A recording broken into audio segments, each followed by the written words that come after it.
Hello, everyone, and welcome to the Nitty Gritty to Balance podcast. I'm your host, Abigail, and joining us each episode is my mom, Staci, a holistic health coach and intuitive. Each week, we discuss topics through the lens of her work and subspecialties to bring to light the balance in the everyday.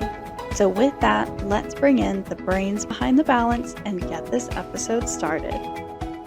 Hello, everyone. Welcome into today's NGB episode. We're starting things a little bit different by just telling you what today's topic is about. I feel like we always, lead our listeners with a little bit of mystery. Mm-hmm. Yeah. As the podcasts have gone along, we've kind of figured out the way we first intended it wasn't exactly the flow. Yeah. So yeah, it's just kind of morphing. It's evolving. It's growing. I think, that's what we want. We don't want to stay the same. We're constantly evolving and learning and, becoming more of the energy and the vibe that we want of NGB. This podcast to be. Yeah. Well, today's topic is hidden saboteurs. How hidden patterns shape our four bodies. So kind of relating back to some previous episodes where we really dove into our four bodies and what they are and key roles that they play in our lives. Well, now let's talk about how our four bodies in today's world, today's culture, can often be sabotaged. I think it's a really great topic for today. And so let's start out this episode with the question, have you ever wondered why, no matter how much work you do on yourself, certain patterns keep showing up? The fatigue that never quite lifts, the emotion that resurfaces again and again, the thought loops that seem to run on their own, or the quiet sense of disconnection from your deeper self. What if these aren't random struggles, but hidden saboteurs quietly shaping your life? They don't shout, they don't announce themselves, they weave into your physical habits, slip into your emotional responses, settle into your mental storylines, and even veil your spiritual connection. And because they're silent, most of us don't realize we're carrying them. And that's what today's about. Naming them, seeing them, acknowledging them. And this is, just scratching the surface. I think, our listeners going through today's episode will be able to come up with, personal experiences or personal, ideas of their own in how certain saboteurs have taken over certain aspects of their life. Yep, have been able to slip in there. Today's topic follows directly behind our discussion on the Silent Zombie Era episode. So if you haven't listened to that episode yet, we strongly encourage you do so, and then come join us here on this one, because this one's kind of piggybacking off of that one. Take a listen to that one and let us know how it sits with you. It's certainly a different style episode, which is entirely our goal with that one. And with that episode coming out, kind of around spooky season, we hope you enjoy that one. It was fun for us to record. So in this conversation, we're going to bring some hidden saboteurs to the surface, so you can begin to see where they may operate in your own four bodies. You may recognize that one, two, or maybe all four bodies have a hidden saboteur. Identifying them can help reclaim more of your true self. The ultimate goal. Yep. Awareness is a perfect word. That's where the change starts. And I think we say that in so many of our episodes, but it really is. It's that awareness. Yeah, absolutely. Well, let's kick off our first of the four bodies. In today's episode, we're talking about the physical body. So if we're going to name, a saboteur of the physical body, let's talk about comfort disguised as nourishment. That's one that we talk about quite a bit. And that can really be pointed to the late night sugar fix or the continued cup of coffee. It's not about food. It's about soothing. Yeah. And it's What is it? often, mm-hmm, What is it? Soothing. mm-hmm, Yeah. And the second one could be busyness disguised as productivity. mm-hmm. Always running, the always doing, and believing exhaustion proves your worth. Yeah, I think that's a big one for a lot of people. I agree. And again, these are two points that we feel like, can widely be seen in people's lives. There's a long list of others, but these are Yeah. the two that we've chosen to kind of hone in on and chat about. And I think maybe largely because we have personal experiences that we can draw from both of these. Yes, but I also believe that society has normalized these, that Mm-hmm. this is just, it's just the everyday. Yeah. But they are sabotaging Mm-hmm. something in in our life. Yeah. They are there for a reason. Mm-hmm. Yes, and something that always pops into my mind is, and I think I've actually said it before in one or two episodes already, but common doesn't mean normal. Right. And I feel that we're in a time where common is associated as normal. And I think that's something that I personally try to see through as often as I can, because unfortunately, there's lots of common things in our society today that are not normal. They don't serve us, Mm-hmm. and kind of what I just said, they're there for a reason, and Mm-hmm. it's not really for our health. Yeah. Yeah. And Absolutely. so it deserves a closer look. Mm-hmm. And this is something that we say in lots of our episodes too, but at least me personally, is to get curious. Mm-hmm. These blanket statements or these blanket reactions or these blanket actions that we take, it's almost like second nature. It's almost just too easy not to grab a second cup of coffee because why not? Or just had dinner, but I'm full, but let me actually eat some sweets before I go to bed. It's Mm-hmm. kind of these maybe patterns that we've fallen into. And the more repetition that a pattern or a habit has, the less and less you see it and notice it and realize it. And that's when these silent saboteurs take hold of us, Yeah. and it makes it that much harder to break. Yeah. So, again, today's episode is to bring awareness to these. And after every episode, I think we always leave you with the message of doing some personal investigation. Mm-hmm. And don't just take, the points that we talk about here. Really think for yourself where. Expand that. Mm-hmm. Yeah. Yeah. Expand it, go deeper, go broader, get to that root. Yeah. Really investigate for yourself what this hidden saboteur might be beyond what we bring up today. Mm-hmm. Because, Absolutely. like you'd said, there's so many. Yeah. Mm-hmm. Yeah. And we've, you know, dwindled it down to these topics that we'll talk about today. But yeah, I guess let's talk about some personal experiences as we're talking about silent saboteurs of the physical body. Mm-hmm. So, number one, comfort disguised as nourishment. I Oh, definitely fall in that category. right. Yeah. So, yeah, let's talk about, the real life application of this and where you saw this and kind of how you work through that.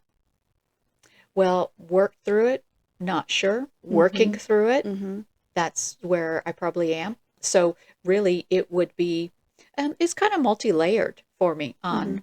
comfort as nourishment because as I've stated in other podcasts or other episodes is that I haven't always had the best relationship with food, Mhm.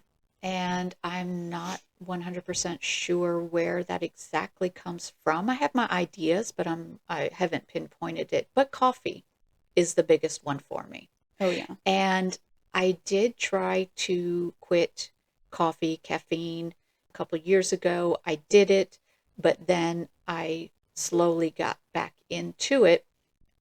and recognized it, changed it up a bit for me. Instead of just going back into straight coffee, I was doing the mushroom coffees, Mm-hmm. and still do that. But I had to really start asking myself, what is it about coffee? Mm-hmm. Why do I continually gravitate towards coffee? Mm-hmm. And I think it is comfort for me. I've got a very fond childhood memory of drinking coffee, which I did also kind of quickly Mm-hmm. discuss in a different podcast or Yeah. different episode of ours. And it's comfort. Mm-hmm. And hearing you talk about this, it makes me think there is this overwhelming coffee culture in today. Mm-hmm. You know, going to coffee shops, getting there's something about purchasing a coffee. I feel like at least my generation, we absolutely adore going and getting a cup of coffee, but it's not that for you. It's No. not. Mm-mm. It's not that. No, I don't go and purchase coffee. Mm-mm. It is hot coffee It's my home in a mug. ritual Yeah. in my robe or my sweater, in Mm-hmm. my slippers. Right now, it's sitting on my back porch, Mm-hmm. reflecting. Mm-hmm.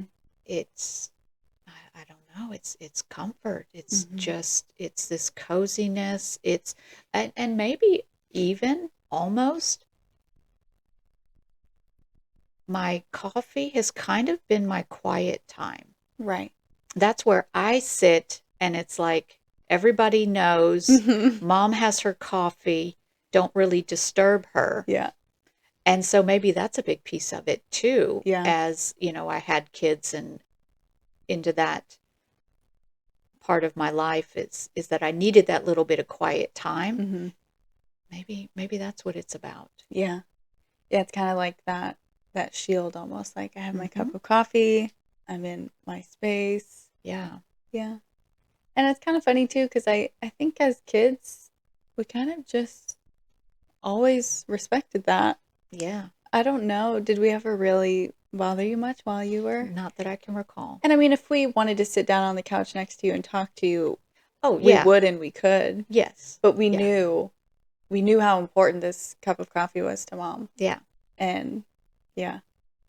Yeah. I do always think about that, just you always sitting in your chair with Yes. your blue blanket is what I remember the Blanket most. in my robe or my comfy PJs Yeah. with my slippers.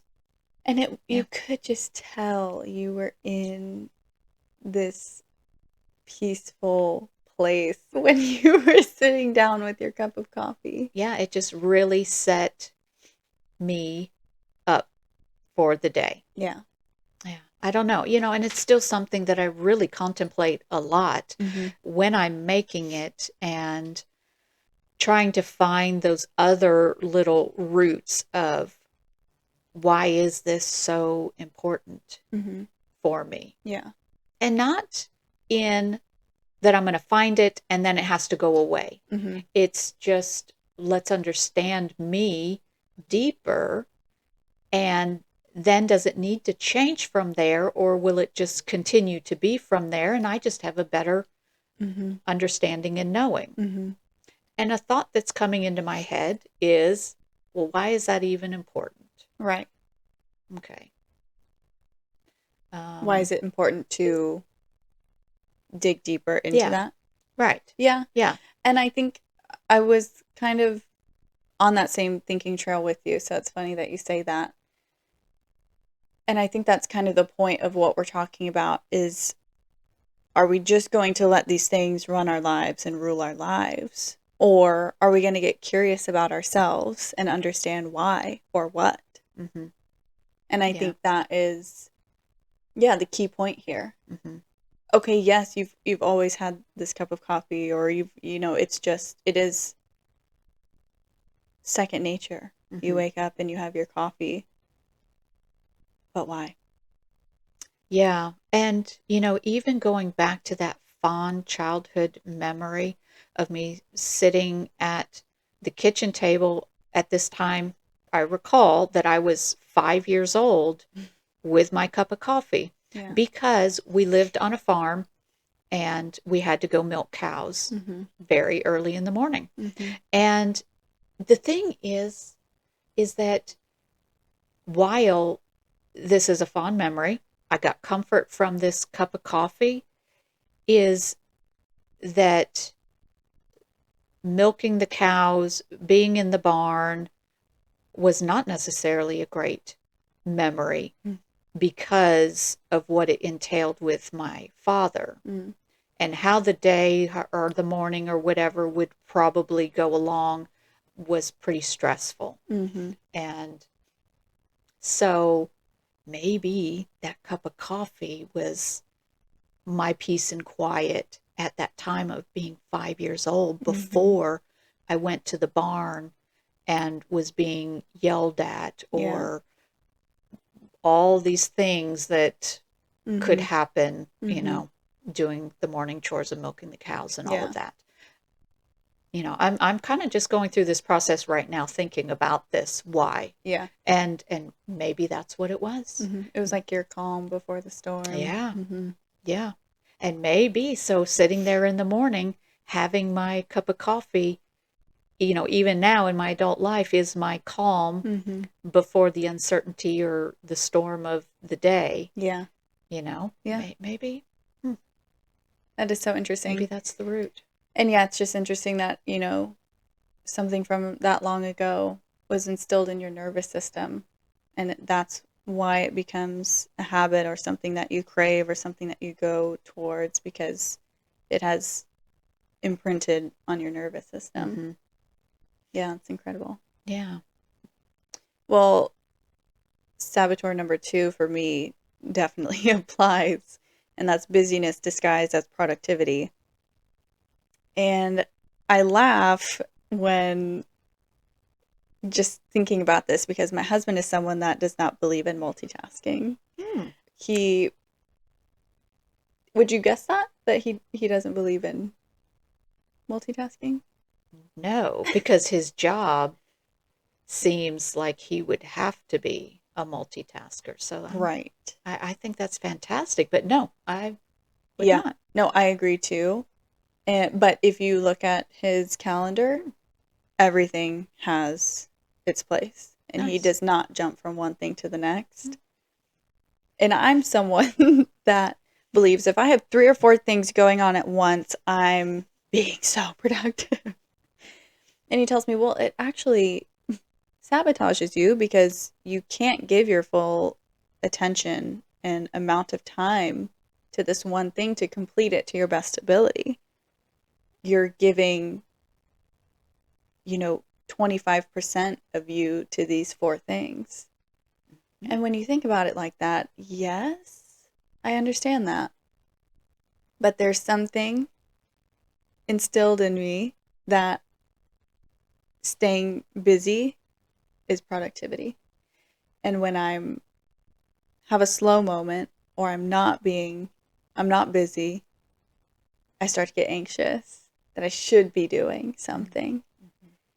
And this is something that I've mostly gotten trapped in since being a mother. There's always a million things to do.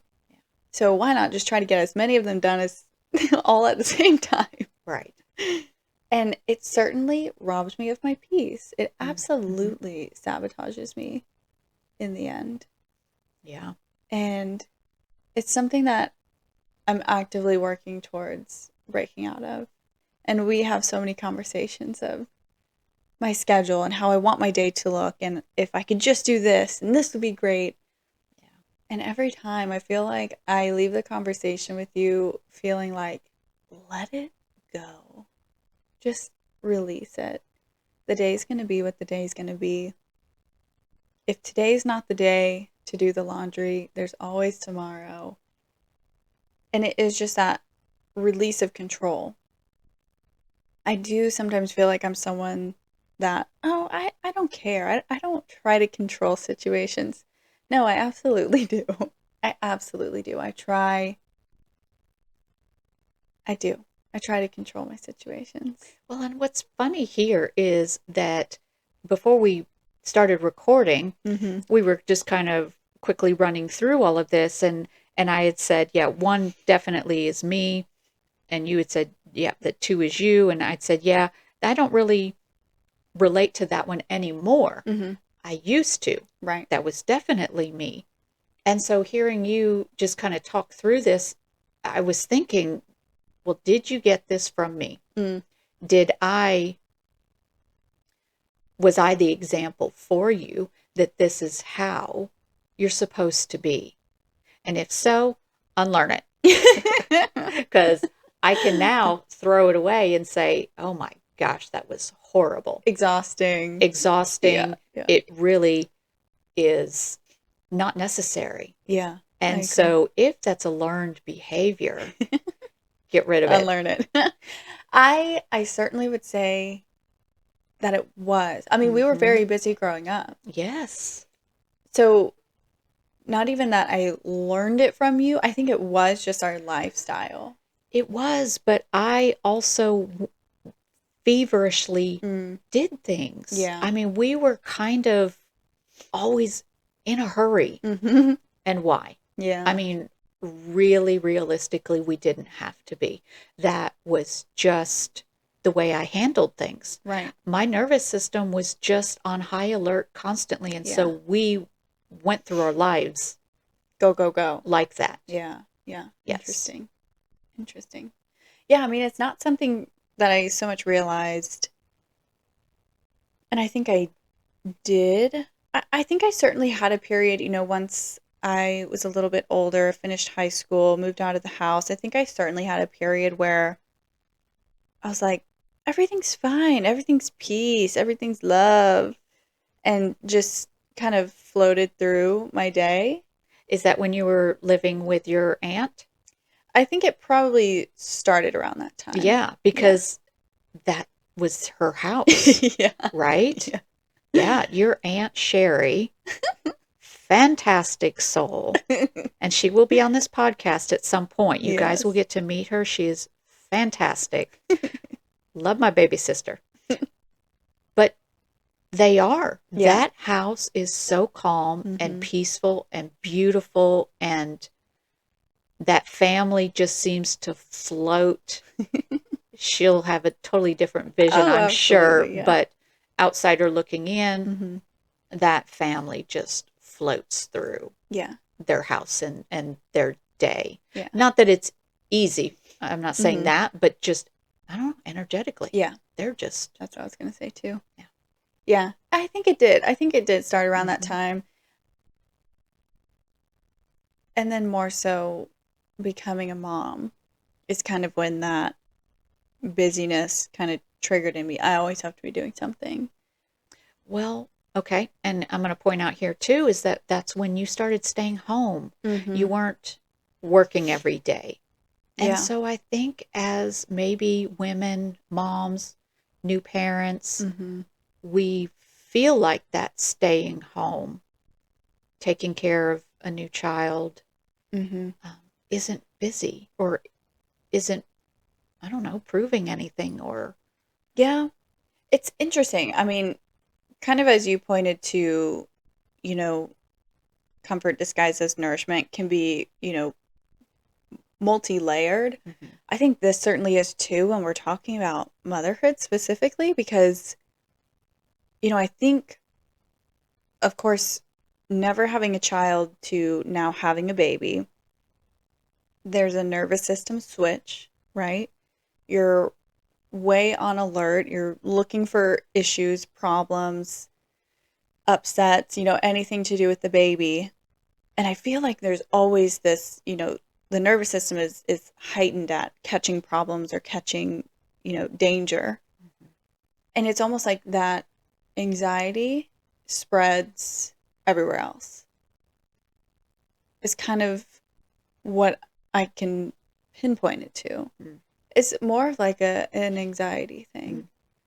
And when there are those slow moments or, baby's napping, you have a time to yourself, still, I'm like, there's 7 things to do. How do I pick which one to start with? I only have maybe an hour and it's just go, go, go. And as she's gotten older, I've gone back to work most days of the week, yeah, things fall a little more routine. Whereas I think you're definitely right. At the beginning there, going from working full time to now you're at home with a baby all day, there is no routine. Right. You have to completely reconstruct your routine. And you have a newborn, so routine is not really, there's not It's not much to routine. that. Yeah. Other than, feed the baby, change the diaper, whatever. Mm-hmm. But it's not, it's a complete switch. Mm-hmm. And I think that's really where it stemmed from for me. Sure. And I'm definitely at a place now where, yeah, things feel more normal. I've been a mom now for a year and a half, getting close to 2 years, which is crazy.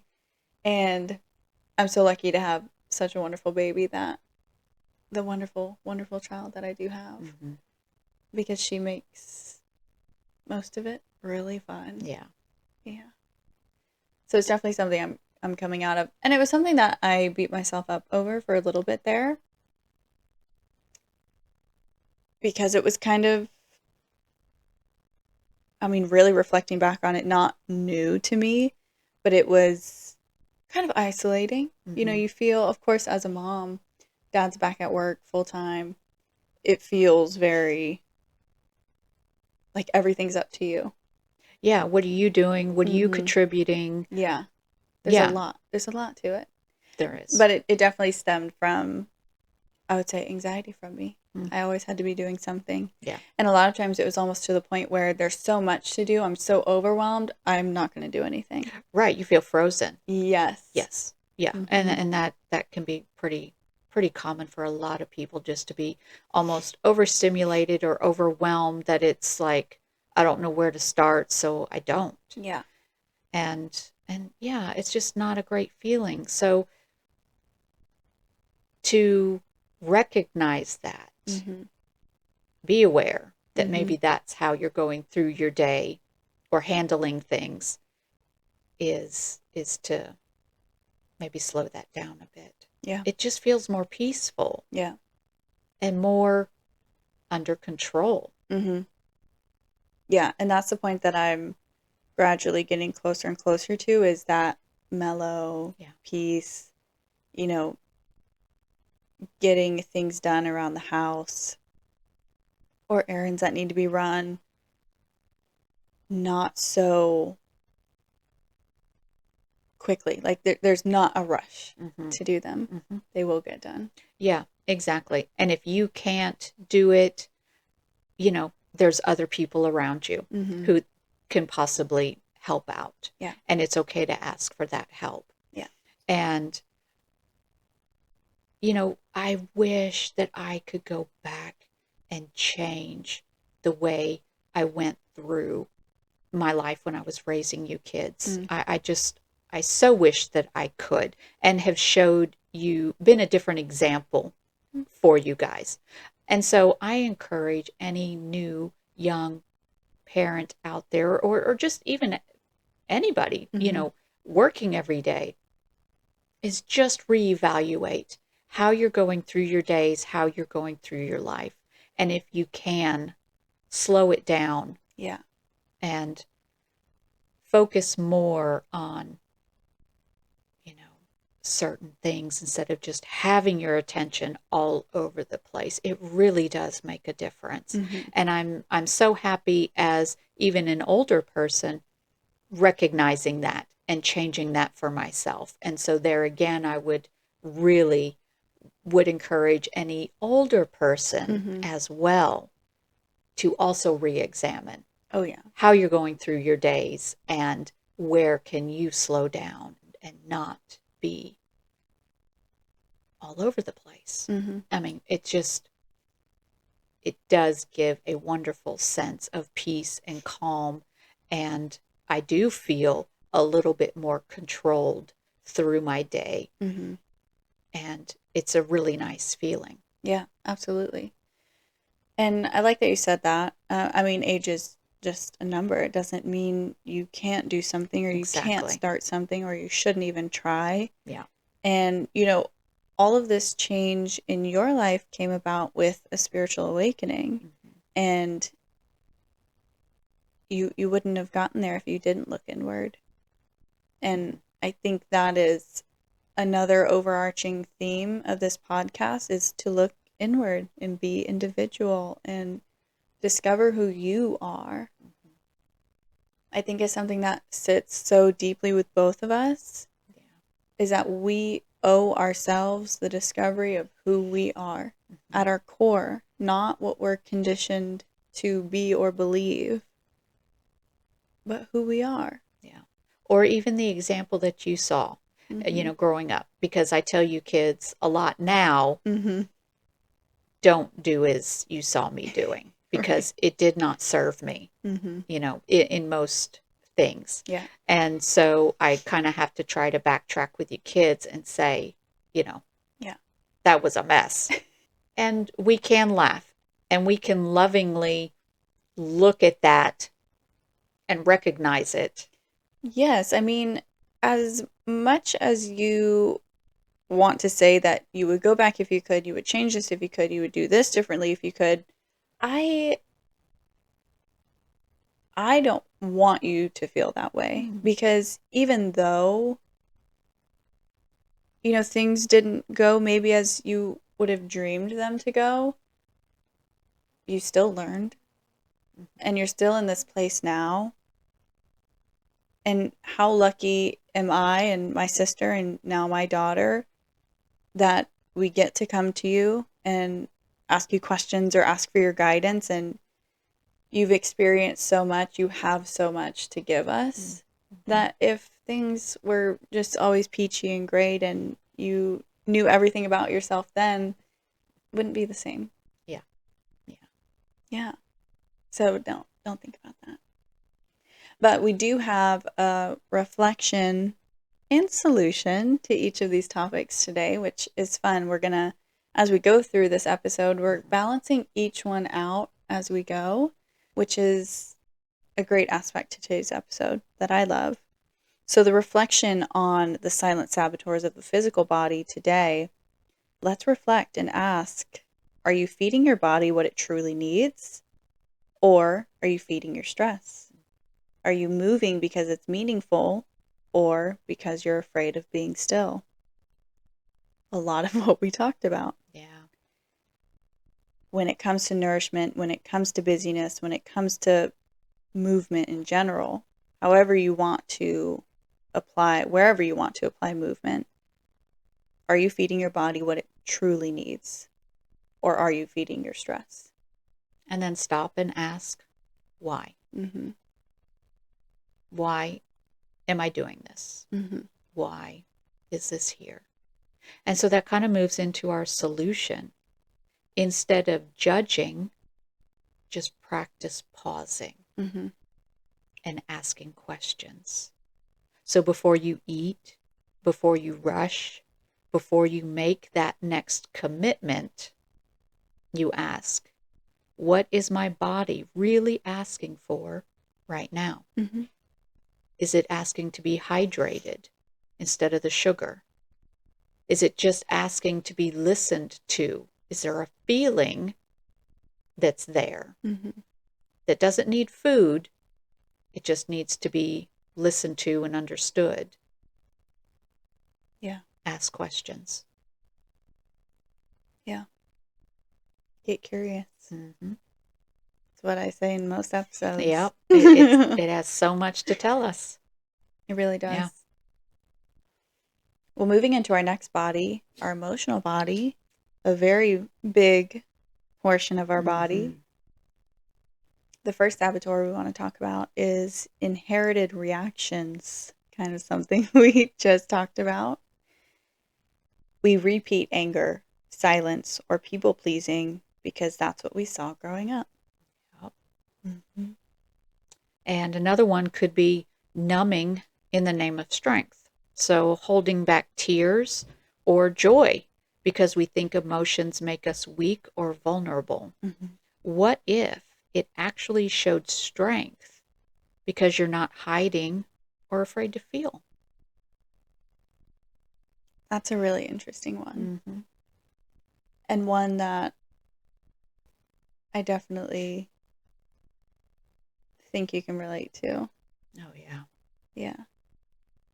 And I think, we have experiences in life that harden us. And I think sometimes we can be taught very quickly, either from a young age or not, that we have to protect ourselves Mm-hmm. and that this is the best way to do that. And anytime these emotions come up or feel these emotions, you tighten up, Yeah. you tense up. That is your nervous system. That is your emotional body responding, whether you catch it consciously or not. Mm-hmm. And these are habits. Yeah. Again. Learned behaviors, Mm-hmm. mechanisms. Mm-hmm. Yeah. Yeah. And it's something that I feel like we can disconnect from so easily.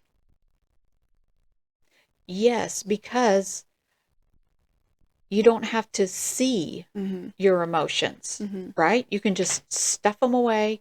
They're not there. And they seem to kind of go away. They seem to maybe resolve, but they don't. Mm-hmm. And if anybody's read the book, Your Body Keeps the Score, Mm-hmm.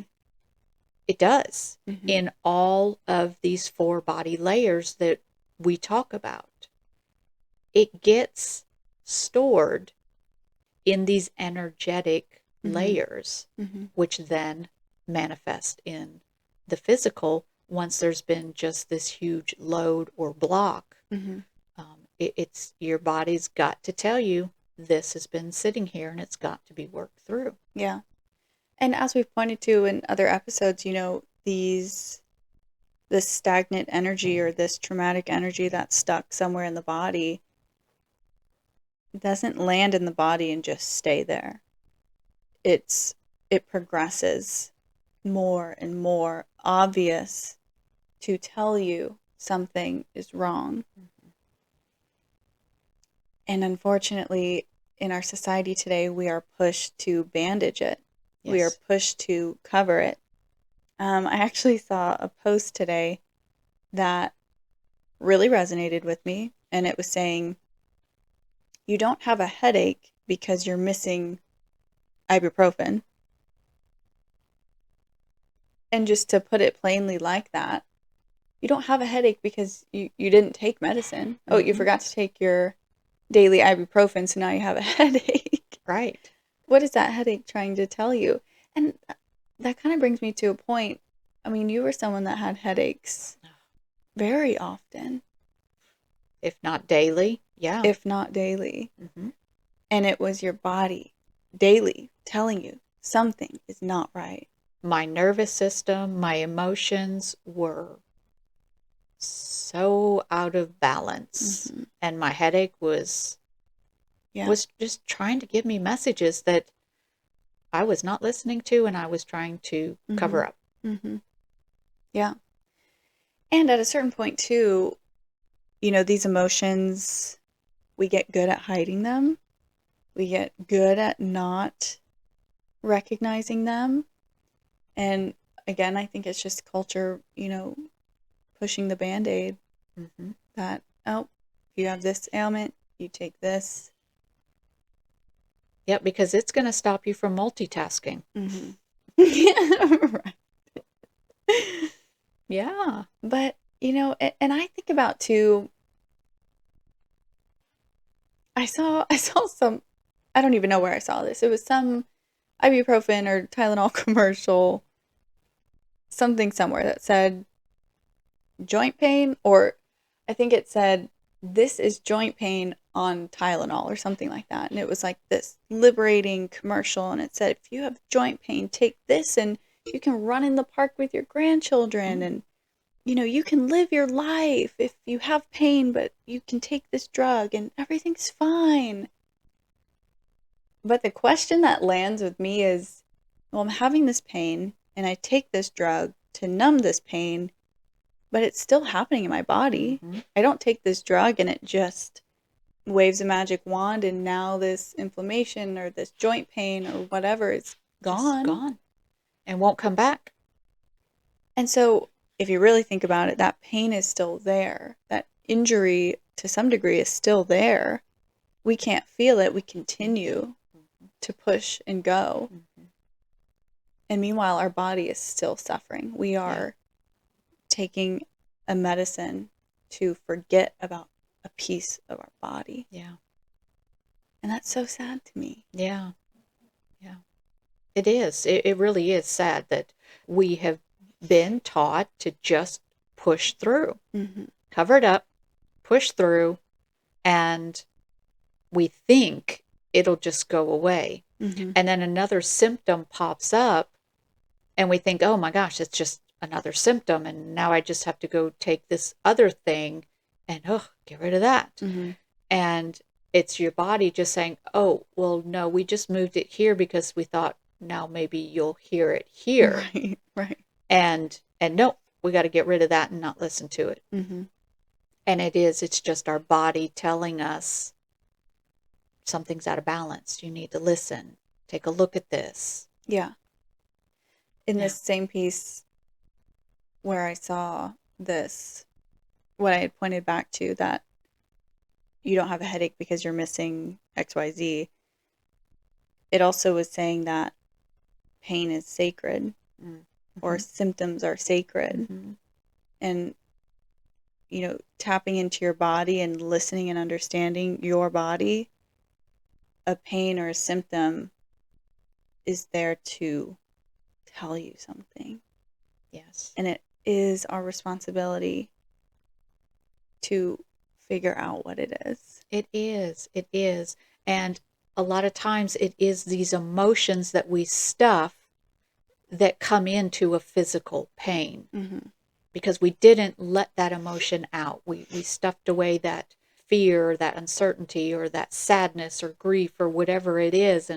And so then your body's like, oh, well, here's this knee pain, or here's this shoulder pain, because maybe now you'll listen. Mm-hmm. You didn't listen to that emotion.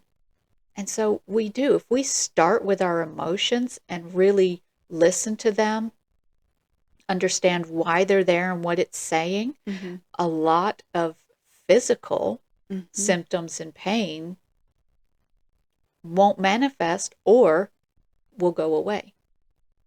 It is really incredible how true that is. It is. And I am living proof of it for myself. I don't have to Mm-hmm. announce it to anybody else. It is for myself. I did it. Yeah. I fixed many issues Mm-hmm. with myself, with going through my Emotional healing.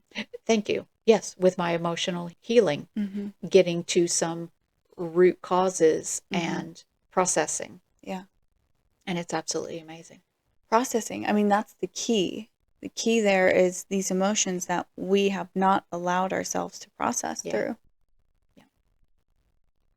I like that you said that, because I think it directly points to, what that missing piece is. Mm-hmm. And it is that lack of processing your emotions.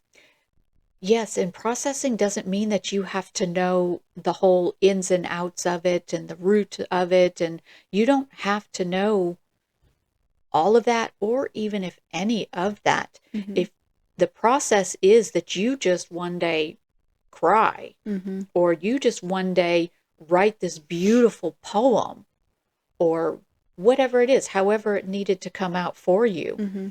that is the process. Yeah. And that is the completion of your body moving it out. Mm-hmm. And yeah, I mean, everything that you listed here is us utilizing our body and our energy to yes, get this out. Yes. And it's so beautiful. It certainly can be. Yeah. Kind of going back to saboteur number 1 on the emotional body, inherited reactions. This really points to me like you're on autopilot. Mm. And I was listening to a podcast recently, and the host was saying that they went on this journey. They were very obsessed with why time feels like it just goes by so quickly in our adult years versus when we were children. Summer felt so long when we were kids, or the time from Christmas to next Christmas felt like forever. I remember an hour feeling like the longest amount of time to go to the swimming pool. We had to wait an hour for the swimming pool to open, and it felt like an eternity. Mhm.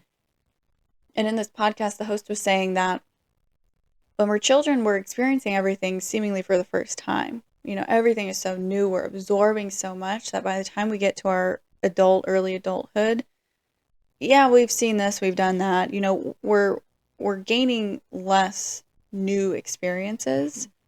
And they were saying the best way to remember your days is to do something memorable, which is really funny when you just sit and listen to that. But to do something new every day or every week or something memorable, something that excites you and something that's fun, doing something memorable actually slows down time. Mhm. And it's kind of like this, you know, a period of time can pass and it can just seem like a blur. And that's because every day was just the same. There Mhm. wasn't much variety in there. We're just on autopilot doing the same over and over again. Yes, autopilot, I definitely agree with you there. And I love that, just making something memorable every day. And I mean, and it to me, it's like it doesn't have to be this grand, Mm-hmm. big, memorable thing. It could be that you laughed so hard at this joke, Mm-hmm. something so silly, Yeah. but yet that will probably be memorable, Mm-hmm. you know. But I heard somebody talking very similarly Mm-hmm. about this as well. And a little different take on it was because children are present in Mm-hmm. every single moment Interesting. because they have no other thoughts Right. other than exactly that moment. Mm-hmm. And if you think about it, even now as adults, if you can just get present in your moments through your day, your time really does shift. Mm-hmm. It really does change. And I do this. I try to be very, very present, especially in my, self-reflection time and other things that I do throughout the day. I do try to be present and aware and really look at Mm-hmm. what's happening around me. And it does seem to almost slow down this time. Mm-hmm. It's not this time that has been lost Mm-hmm. in this hypnosis of autopilot. It's very interesting. Yeah. And this year, has really kind of been a little more different for me in time. Mm-hmm. And it's nice. Yeah. Again, it's just kind of that slowing down and Mm-hmm. not multitasking and being in this rush and this chaos of all this stuff. It's more presence, more awareness, more slowness. Mm-hmm. It's made a huge difference. Same thing like if we go on vacation, you know, time certainly slows down when we're on vacation. And it feels nice and it feels great. And that's because we are more present when we're away from our everyday. We're away from the distractions or the couch that we like to sit and just watch 3 hours worth of TV shows on. We are more present when we're on vacation, when we're experiencing something new, when we're going somewhere new. Do you really think so, though? Do you think people are present on vacation? I think to some degree, more than we are in our everyday life. Hmm. Okay. That would be interesting. Yeah, and for people to comment on that, on what they think and how they experience Mm-hmm. maybe their vacations and their time and Mm-hmm. are they more present? Do you remember our Colorado vacation trip that we took in 2018, 19, I think it was? When I was sick. Yes. Okay, yes. I remember it very vividly, Yeah. actually. Oh Yes. my gosh, what a story is there. Anyway, we had nothing planned on Right. that trip. Mm-hmm. We just got to our cabin and then we decided that, we were just going to figure it out day to day, Mm-hmm. hour from hour, and that truly is how we went through that vacation. And I Mm-hmm. think we were gone maybe 4 days or so, I think it was maybe. 4, yeah. Yeah. And I remember that was the best vacation that we had ever taken to Colorado Mm-hmm. We've because taken many vacations to Colorado. many, many, many.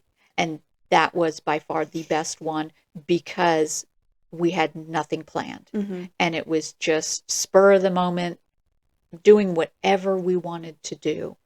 And we did a lot of horseback riding. We just jumped around to all these different stables and doing horseback riding up in the mountains. And it Yeah. was just fantastic. And I remember coming home from that vacation feeling so rested. Mm-hmm. Because normally I would have our days planned out. The busyness. The busyness, things would be scheduled, Yeah. and we were kind of on a timeline Mm-hmm. to get places, to do things. And for whatever reason, this one I decided to do totally different. I had not gone through my spiritual awakening at that time. That was nowhere in the foreseeable Yeah. anything. Yeah. And it was just, I don't know, for some reason, what we chose to do for that vacation. Mm-hmm. And it was fantastic. Yes, when I think of an ideal vacation, it is to relax. I think there's two different ways to do vacation. Mm-hmm. You know, there's the people that plan a vacation and they want a stacked itinerary. Experience all the stuff. Yes. And then I think there's the ones that just want to unplug. And that is me. I want to unplug. I want to experience some new things, but for the most part, I want to unplug. And I want 1 or 2 days at least where I don't have anything scheduled or planned. And if I just feel like finding something to do, then I will. You know, and I want to just put in here real quick. I want to completely change the terminology. Do not unplug. You plug in. I like You that. plug into yourself. Mm-hmm. You plug into whoever you're on vacation with. You plug into your family. You plug in. You go on vacation to plug in. Interesting. Isn't that so interesting that, yeah, I think as society, we think about our everyday as being plugged in, and the vacation is the escape to get away from. Mm-hmm. And how sad is it that we have to go on vacation to escape from our life that we live every day? That's awful. Yeah. But it truly should be that. It should be to plug into, because yeah, when you frame it that way, to plug into something, you're being present. You are plugged into the You're moment. connecting. Yes. I like that. Yeah. Because we think unplug means from the people that aren't on the trip with us. You know, we're not talking to them. Work. We're not at work, so don't have to think about that. Social media, I can stay till I'll be back after my trip. Mm-hmm. That's so interesting. Mm-hmm. Yeah. I like that. Yeah. I would love for everybody to start changing the way that they phrase that. Mm-hmm. Plug into yourself, your family, Mm-hmm. your surroundings, all of it. Well, let's do a little bit of reflection on the silent saboteurs of the emotional body and start again with the question, whose emotions are you carrying? Where do you press mute when your emotions want to be heard? Even a moment of recognition interrupts the cycle. And I love that. Mm-hmm. And so a solution could be begin with micro expressions. Let a sigh fully out. Fully sigh. Allow one honest tear. And you don't have to understand it. Just let it be. Let it go. Share one feeling with someone you feel safe with. Mm-hmm. And each moment of expression unlocks something transformative. I love it. Mm-hmm. It does once you start opening up and releasing. Mm-hmm. And it is that act of expression. And I guess, yeah, something we didn't really talk about was how when you're suppressing those emotions, we get so used to not expressing, and expression feels unsafe. Mm-hmm. And it's a practice for sure. Mm-hmm. But it is the medicine. It If is. your instinct is to suppress, the medicine is to express. Yes. Very nice. Yep. Yeah. Okay, our next body. This is one that I Mhm. sit quite a bit with. Nice. And this is the mental body. And saboteur number 1, thought loops masquerading as truth. The inner critic whispers, I'm not enough. This always happens to me. Nothing ever changes. They may feel like facts, but they are, in fact, old recordings. Mm-hmm. And another one might be over information as safety. Scrolling, researching, listening, filling every silence with data instead of your own voice. Mm-hmm. Yeah. Number 1 is for me. Is it? Yeah. That's funny because number 2 is for me. Oh, okay. I can certainly relate to number 1, but number 2, I think it's my generation too. Mm. We're stuck on our phones and we're stuck on the scrolling and we're stuck on the overconsumption Yeah. of information. And to the point where it doesn't even feel like overconsumption, it just feels like the norm. Right. And yeah, I think you can look at this from many different angles, and maybe you're looking for inspiration, so you scroll and you're looking for something to strike you, something to sit with you. And yeah, I think that's often how I use my social media. I look for, things that resonate with me. But even still, I'm just constantly looking. Yeah, you're filling those what could be Mm-hmm. silent moments, Mm-hmm. present Yeah. moments to almost stop your time. Mm-hmm. You're just filling it. Mm-hmm. Yeah. Yeah. And how much more transformative could it be to just sit in that silence with yourself and your thoughts and your feelings and all of it? Yeah, and that's so interesting too, talking before we started recording this episode, and even a little bit last week, I told you how I wanted to start implementing like ceremonial cacao rituals into my days, preferably my mornings, preferably, alone, solo. And I did this morning, and I got to watch the sunrise with my hot cup of cacao. And it was, a no phone zone. I had my frequency music on, but it was just meant for reflection.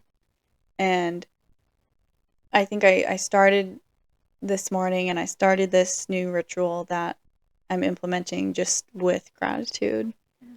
Nice. Because there doesn't feel like much space where I sit and just process through all the things that I'm grateful for. Because there's so much. Yeah. And it was certainly a much needed detox in a way, because I'm certainly one that gets up in the morning and starts scrolling and starts my day, outreaching for inspiration or feeling a sense of, I guess it's my calm before the storm. I have my, which not even, because my brain is constantly fed, whatever's on the algorithm that I'm experiencing and seeing. So, do you touch your phone before you touch your skin? Not most mornings. No. Okay. I will typically get up and brush my teeth first. Okay. All right. I will All right, do so a there's little. some other activity I will before do a your little phone. bit of self-care before I'm on my phone. Okay. Thank goodness. Anyone Something. listening, if you haven't listened to last week's episode, that's There where you that go. came from. Yep. Listen to it. But it was that interruption in my typical routine, and just funny how that interruption came about too. It was a very kismet happening Mm-hmm. for my morning, and it was beautiful and lovely and an inspiration for to keep that going. Yeah. Mm-hmm. Yeah, mine is the thought loops masquerading as truth. Mm-hmm. And this comes from my father and the mental abuse that we kids endured Mm-hmm. with him. Mm-hmm. And so his verbiage, his thoughts, more than likely about himself, that he projected onto us girls, played in my head all through childhood, into teenage, into, well, until 5 years ago. Until you decided to break free from it. Until I decided to break that loop. And I had to recognize that that language was not mine. Mm-hmm. And as soon as I had that aha realization that those words that I had lived by my whole life was not mine, Mm-hmm. it was so freeing and liberating. And I very quickly had that process of realizing it wasn't mine. I'm not going to live by these words anymore. Mm-hmm. And it's time to release them back to him, Mm-hmm. which he was already past by Mm-hmm. this time, but it still was his. And so I was going to give it back to him. Mm-hmm. And I performed my quick, easy little ceremony with myself, outside grounding, Mm-hmm. and released all of this. And my body started to transform. Yeah. You felt it. Yes, it was amazing. Mm-hmm.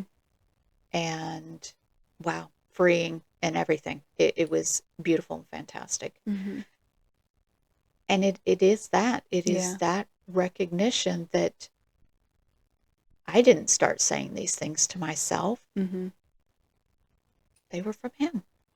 But it had been your inner dialogue for so long that it sounded like you.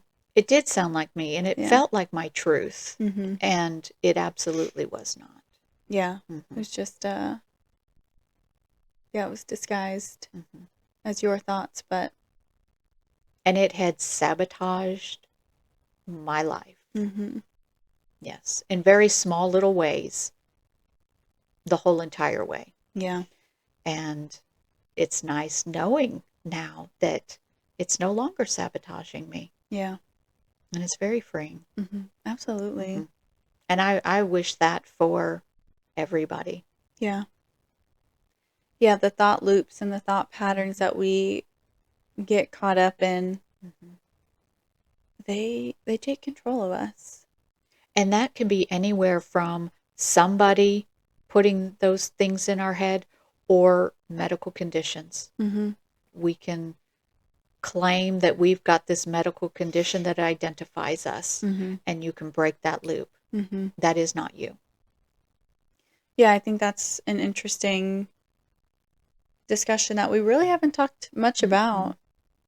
But it is almost, yeah, by identifying this problem or this ailment that you have, by labeling it, it's so interesting how it almost gives people permission to be that. Yeah.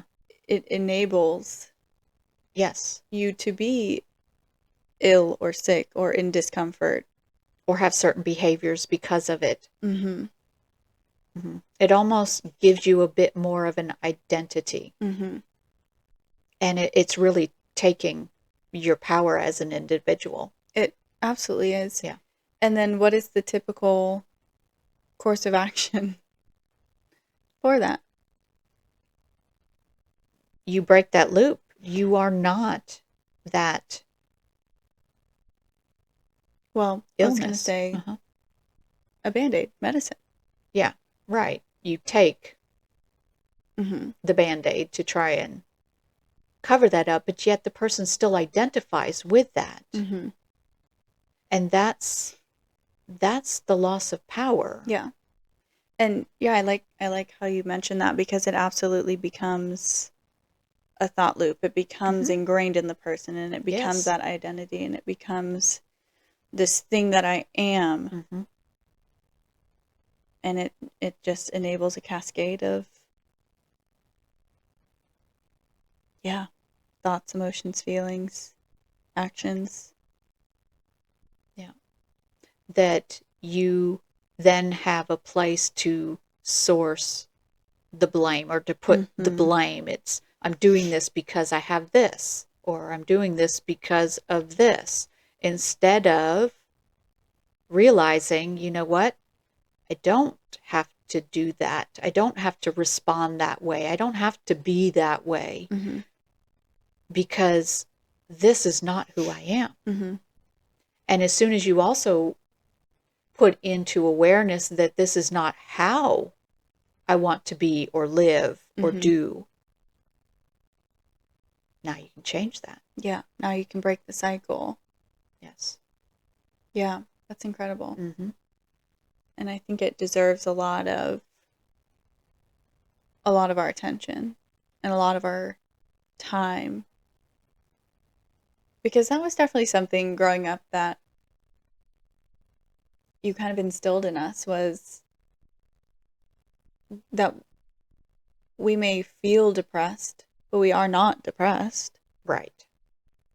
And that was something that always stuck with me, and something that I really battled internally for a long time, because society says, no, you are this thing. Right. And it just traps you. It's just kind of, society just leads us here, kind of to this little Label. sinkhole, and then just shoves us straight in there. Yes. And says, you're safe in there. Just stay there. We're going to handle everything out here. Yeah, you stay there. Yes. In the darkness. Yeah. But you don't have to. Yeah. And I did tell you guys that a lot, was that you can have these feelings, but you don't stay stuck in that feeling. Yeah. And so hearing that from a young age, and again, before your spiritual awakening, but you still had this strong sense that, okay, these are emotions. People have emotions, but this does not define you. This does not label you. Having that ingrained in me from a very young age, and then having the, conflicting narrative of society that they want to push, every alphabet letter ailment on you, was tough for a few years to really remember to stay true with myself, that we can have these feelings and we can have seasons of these things, but it does not define you as a person. Yeah. And absolutely something I'll pass on to my daughter. Yeah, and you can have illnesses, and that does not define you. No. Yeah. Yeah. It's important to remember that. Yeah, absolutely. Because society really doesn't want you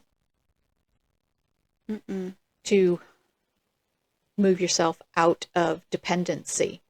Yeah. Yeah. And so the reflection on that could be, how many of your thoughts are yours? Wow. And how many are just old recordings that infiltrated from someone else? Do you ever let your mind breathe without filling it? I like that. Just sit in that silence. Let it come up. And for a lot of people, it's very uncomfortable. Yeah. And that's okay. But it even makes me think that if you feel a sense of discomfort in the silence, all the more reason to sit in that. Yes. That is where the questions begin. Yes. What is that discomfort? Yeah. And That just is start. moving through it. I feel like that's one of the biggest alarms. Yeah. If you are uncomfortable sitting in silence with yourself, Speaking to you. yeah, Yeah. absolutely. So the solution for this, name the loop. Nothing ever changes. Then reframe it. I am in choice right now. Try an information fast. Start with 10 minutes in your own thoughts, and then eventually see if you can get to 1 hour of silence for your own thoughts. And I think that 1 hour will probably be pretty hard Mm-hmm. for a lot of people. So you just start with that short amount of time, 10 minutes. Mm-hmm. Sit there. And people say, well, I have so many thoughts. Great. Mm-hmm. You Let should. them. Let them come in. Let them bounce around. Let them move through your head. Find that one that maybe just continues to come up. Mm-hmm. And then say, okay, this is the one I'm going to talk to. And you just start asking questions. Mm-hmm. Why are you here? Why does this one keep coming up? Is this one mine? Do I think this? Or does my spouse think this? Does my coworker think this? Did my parents instill this? And just ask questions and start moving through it. And okay, do I want to believe this? Do I want this thought here anymore? Yeah. And work. And then Yeah. once that 10 minutes is up, okay, beautiful. Even Mm-hmm. if you haven't moved through the resolve or the understanding or the completeness of it, just end there if you need to. If you feel like you can continue to go, beautiful. Yeah. Extend that time, but just start somewhere. Yeah, you don't have to go into something having all the answers Yeah. or open up a can of worms and you can't close it until you have all the answers. But start somewhere. Mm-hmm. Yeah, Try it. absolutely. Yeah.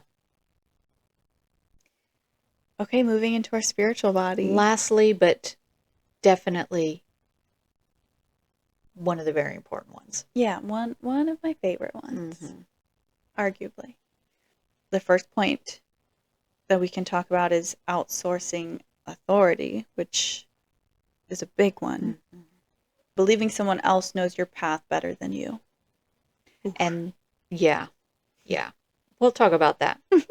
And then comparison disguised as inspiration. So Mm-hmm. measuring yourself against others and mistaking their story for your blueprint. Yeah. I identify with both of these. Mm-hmm. And what's funny is, when I was in my overconsumption of social media this morning, I saw something that said, if your path in life looks clear, you're probably following someone else's.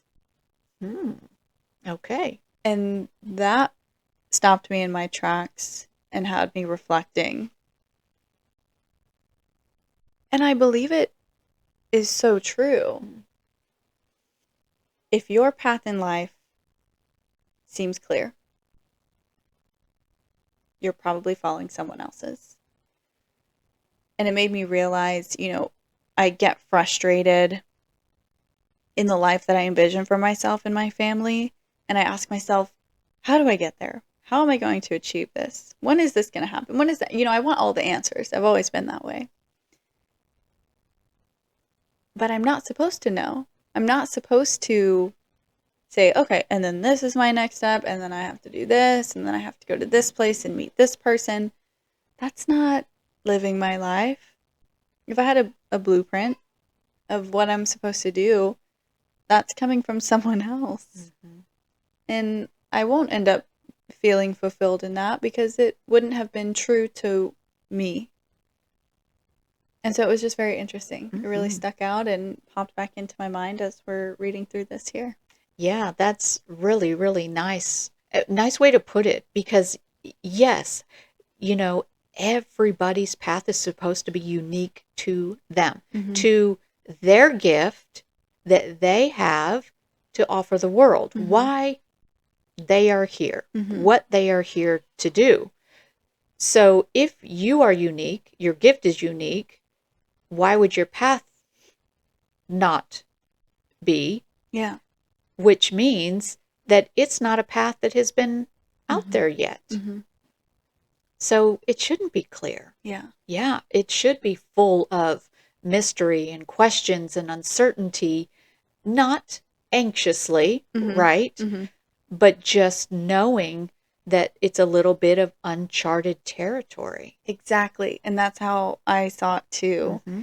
I saw it as, moving through in life and building up to a life that you desire or a life that you imagine is going to be uncharted territory. You've Mm-hmm. never been there before. You've never experienced that before. Mm-hmm.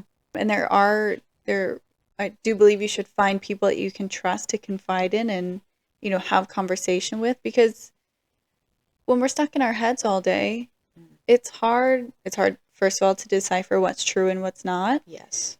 But when we speak to people, when we're sharing energetically our feelings and our thoughts, I mean, more things can pop to mind. Yes, and you're listening to yourself speak these things Mm-hmm. so you can get more clarity Mm-hmm. and maybe a little bit deeper understanding of kind of what you're saying or thinking or feeling. And then also that person can help kind of navigate you through with questions Mm-hmm. on, Yeah. to get you more clarity. Yeah. Yeah, it definitely helps you process your thoughts more Mm-hmm. than just staying in your head, which Mm-hmm. I think is why journaling is a great tool to have also, Yes. because you are actively getting these thoughts out. Yeah. And Brainstorming. mm-hmm. Yeah. Yeah. And so you have a little example of kind of the comparison sabotage. What example is that? The so the feed that you saw, one day you saw, well, you had decided to change things on your wake up, Mm-hmm. and then you saw this feed of, Oh, yes. yeah.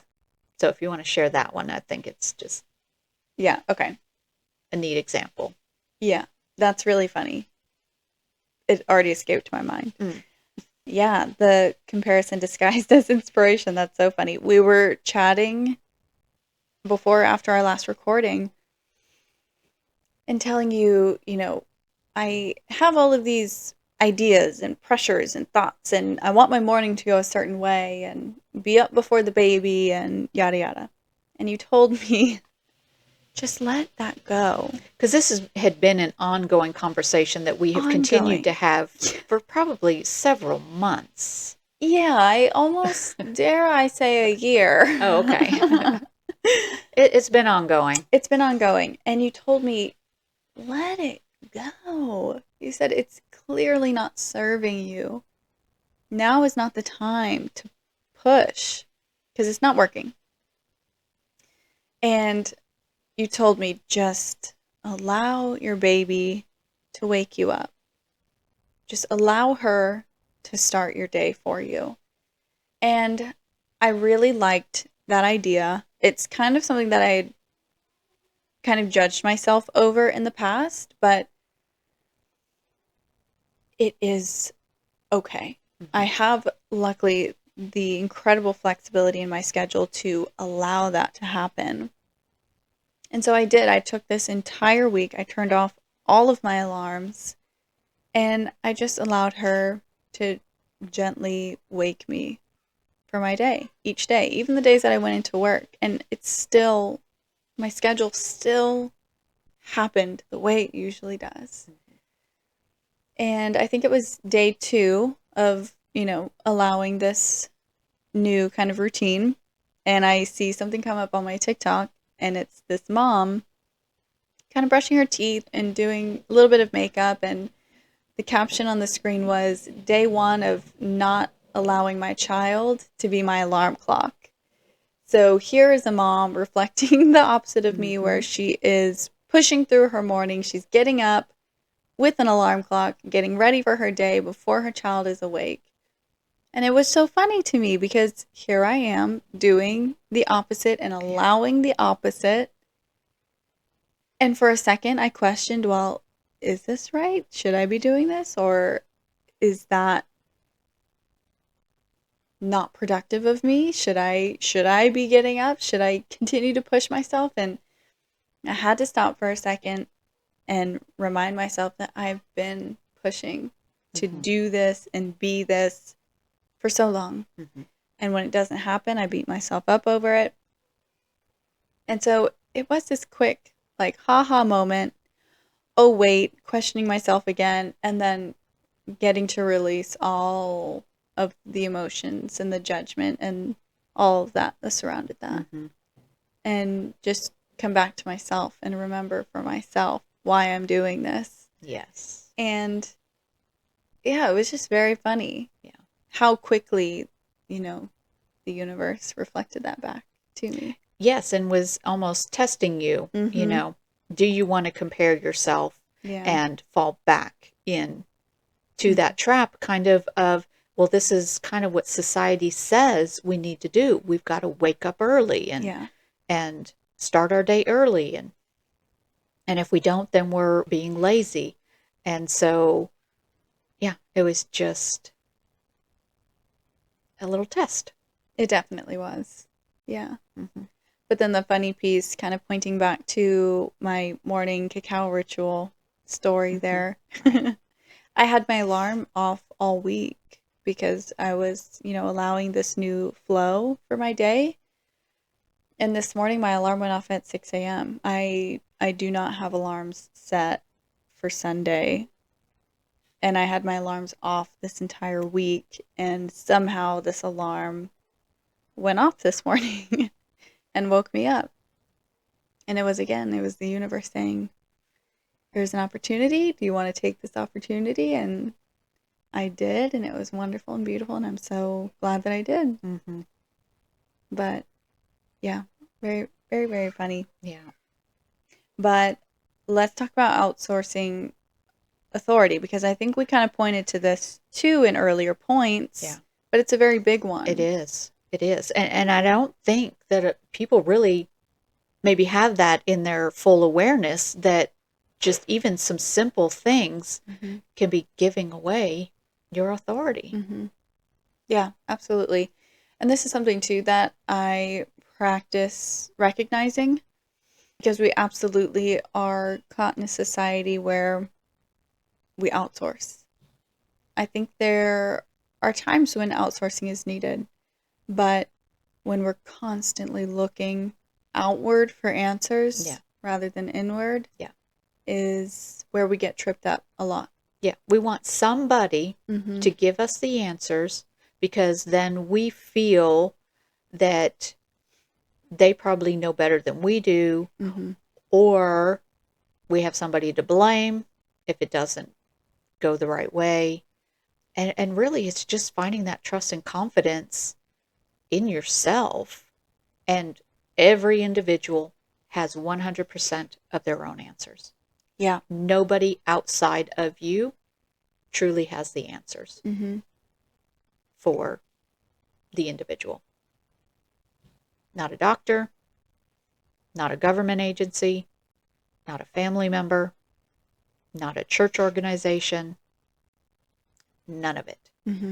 Every individual has 100% their own answers. And that's where self-reflection and meditation can really shine in giving you your answers. Yeah, absolutely. Yeah, I listen to a podcast often, and the overwhelming theme of the podcast is practicing personal excellence and crafting your personal excellence. And this is kind of what this reminds me of, is finding that personal excellence within you, that you have the answers and you can find the answers. And it is a practice. You do have to practice when that voice is talking to you, now there's the good voice and there's And the saboteur. Yeah, exactly. Mm-hmm. Exactly. And I think there's so many different ways to recognize those. You can, you know, imagine a person saying these things, or you can imagine a voice, you can imagine, or if you get really great at what does this feel like when I hear these messages, your body can help you decipher between them. Mm-hmm. And that is certainly something that I practice. I practice the feeling of the knowing versus the feeling of I actually don't know what to call the other feeling. Mm. Right. The knowing The telling. or maybe also even the ego. Yes. Because that's the ego steps in to feel comfortable, to feel safe, to kind of keep the status quo. Yeah. And not move out of something maybe a little uncomfortable, but yet it's a positive direction. Mm-hmm. Mm-hmm. And so I think I've said this before, but the way you distinguish is what is positive, loving, forward moving, gentle. That's what you listen to. Yeah. That's innate, because you would not love yourself. You would not choose negativity over love. And so these more negative or more stuck ideas, that's the ego. That's the side that you might need to question and see, okay, where is that coming from and why is that there? Yeah. I like how you pointed to ego, because I certainly think that me and my ego have been at odds for a long time. I actually had pulled out an old journal of mine, and I rarely do this, but I was going back and reading some of them, and the last, and this is very funny to me anyway. The last entry I had committed over a year ago, I'm going to journal every single day and see how I feel. Okay, I did that for a month. And in that month, I missed some days. But the last journal entry, at the end of it, I said, today is day 1 of ridding myself of my ugly ego. Oh. But then I stopped journaling. Oh. Yes. Is that not interesting? Yeah. And so really, like, looking back on it, to me, it kind of signifies ego is like, well, we're done journaling. Right. That's a bad idea. Ego was like, you're going to close this and go put it on the shelf over there, and you're not going to touch it for a year. And we're going to distract you now. Yeah, exactly. And so pulling that journal out and reading that, I was thinking just about all day yesterday, well, what the heck, Abigail? Yeah, and I'm still in this battle with my ego. Yeah. Well, and people say you've got to get rid of the ego. The ego needs to die. It doesn't. It is a part of us. Okay. And it serves its purpose of keeping us safe. But how far are you going to let it go? Yeah. Right? And that's where we can get into trouble. Well, you know what's interesting is my ego did not begin to be a problem for me until I had an ego death. Yeah. My ego, if I really reflect back, had not been an issue for me until I had an ego death. And that's when she popped up and started controlling things. Well, okay, so it wouldn't have been a death. If it popped up, it's there. It didn't die. It didn't go away. So it wasn't a death. You know? but it, It manifested into something else. yeah, I'd have to get more information on how all of that went. Mm-hmm. But yeah, very interesting that it came back Yeah. stronger or it changed into something else. Mm-hmm. But if there is this little thing sitting on your shoulder, when you're saying, okay, I'm going to quit smoking, or no, I'm going to put this example on me, I'm going to quit coffee. And this little thing's on your shoulder saying, but you love it so much. Don't quit. Yeah. It helps you mentally, or whatever this little thing is saying that's keeping me in Yeah. this comfort zone of not moving out or not questioning or not investigating, Mm-hmm. however it needs to look. Mm-hmm. That's the ego. Yeah. That's saying, no, we're safe as just being like this. Mm-hmm. Because every morning what you're going to get up and do, and you've got this Yeah. routine and this pattern and this habit, and this feels good, and so just stay here. Mm-hmm. That's where you need to start questioning. Yeah. But if there's this little one over here on this other shoulder saying, let's think of the positivity, let's look at this in a different light, let's question this, let's have some forward momentum, then you know that is from a loving, compassionate place. Mm-hmm. And that's what you move into Mm-hmm. I like that. and you use to navigate you through whatever it is. Interesting. I like that a lot. Yeah. Well, our reflection for our spiritual body. Where have you handed away your authority? Where do you shrink your uniqueness by holding it up against someone else's? Yeah. I love that. I love that word, that uniqueness. Yeah. And a solution could be, before following advice, again, pause. Mm-hmm. Does this resonate in my heart? Shift comparison to activation. What I see in them is a mirror of what already exists in me. And I want to expand on that just a little bit. Mm-hmm. Is when we judge or have jealousy about somebody, having something that we feel like we want, you need to know that you already have that in you to get that, to have that, to do that. Mm-hmm. It's just they took action and you haven't yet. Yeah. And maybe because that little ego is keeping you safe and you're not moving forward because it's uncharted territory. Mm-hmm. It feels a little uncomfortable.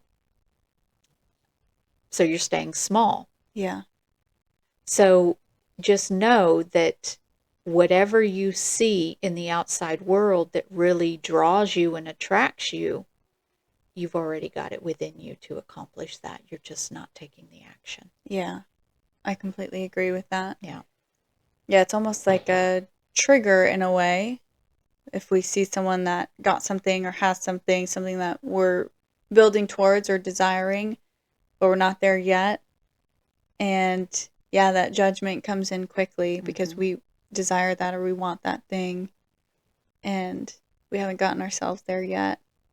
Yeah. But yeah, it comes from a place of wanting. Yeah. Or a place of knowing that you can have that very easily. Mm-hmm. You're just not making the steps to do it. Yeah. Yeah. Yeah. And that is, if you're struggling to take those steps, is that your little ego just reeling you back in? Keeping you small. Mm-hmm. It's comfortable here. Yeah. So, yeah. Do it. Mm-hmm. Mm-hmm. Move forward. Wow. Well, the balance for today. We had a lot of balance sprinkled through, which is fun. Yeah. But the balance for today's episode as a whole is these hidden saboteurs only thrive when you're not looking. So the moment you spot them, you weaken them. The moment you choose differently, you reclaim yourself. I love that. Today, notice one saboteur that resonated with you. There may have been many. Mm-hmm. And you may have a list of, oh, and this, and you didn't talk about this. What about this? There's a list. Just start with one. Mm-hmm. Just notice one. And then start to catch it when it shows up. Awareness. And then choose the small shift. And that's how transformation begins. Quietly, steadily, powerfully. Transformation. Evolution. Awareness. It all stems from awareness. And again, kind of what we chatted about already today. When you're in autopilot, it's hard to see. It's hard to stop yourself in your tracks and point out, oh, this is sabotage. Yep. Oh, this is the ego's way of keeping me in my comfort zone. But that's the point of today's episode, is to remind you just how important your awareness is. Yeah. And to practice it. I feel like we say that in a lot of episodes too. It is. It's a practice. All of these are practice. Yeah. It doesn't have to go perfectly the first day, the first time. Mm-hmm. Just set it in motion and make that what you're going to focus on and move through. Yeah. And I feel like, it's one of those things, throughout this episode, we've shared some things that we struggle with, some things that we did, some things that we still do. And it is just our journey that we're on.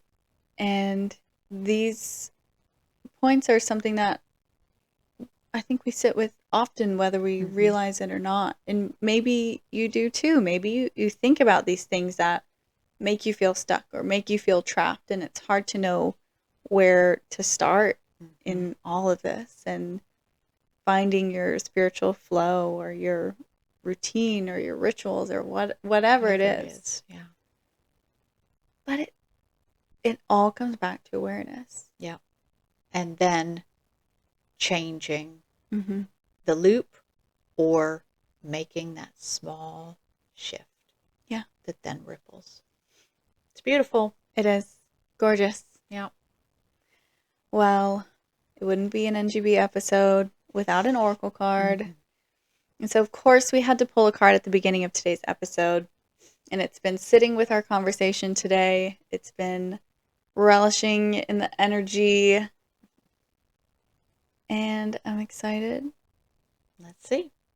We pulled from our Earth Alchemy Oracle. This is a deck that I really enjoy, but I feel like we don't pull from it very often. Our card today. How do we do this every episode? Our card today is gold and apple. Okay? And it's signifying rewriting. Oh. Queen codes, her story, healing distortion. Oh. Wow. Yeah. This card has a dual meaning. So whether you pull it right side up or upside down. Oh, okay. And it was upside down. Oh. So I believe our reverse is signifying the apple. Okay. Yes. But overwhelmingly, this card is inspiring rewriting. That's incredible. It certainly is. Queen codes, her story, healing distortions. Yeah, that's Yeah, it's so easy to distort what we perceive, our reality, the loops in our head. The loops in our head, the outside source of information, the outside influence of people, distorts our perception of reality and convinces us and makes us believe that this is reality Mm-hmm. when in fact it might not be. Yeah. Beautiful. I don't know how we do it every Golden time. apple. I love it. Yeah. Thank you everyone All for right. listening to today's episode. We hope you enjoyed it as much as we did. And as always, leave a comment. We're curious to know your thoughts on each of these episodes. We love to dig into the nitty gritty for you guys and leave you with the balance. And until next time, be balanced. And be well. Bye, everyone. Bye. Thank you for listening. This episode is for educational purposes only. The information is not intended to give medical advice or therapy. Please consult with a licensed healthcare provider before making any changes to your health regimen. Also know that you are responsible for your life choices and circumstances. Until next time, Be well. and be balanced. Bye. Bye.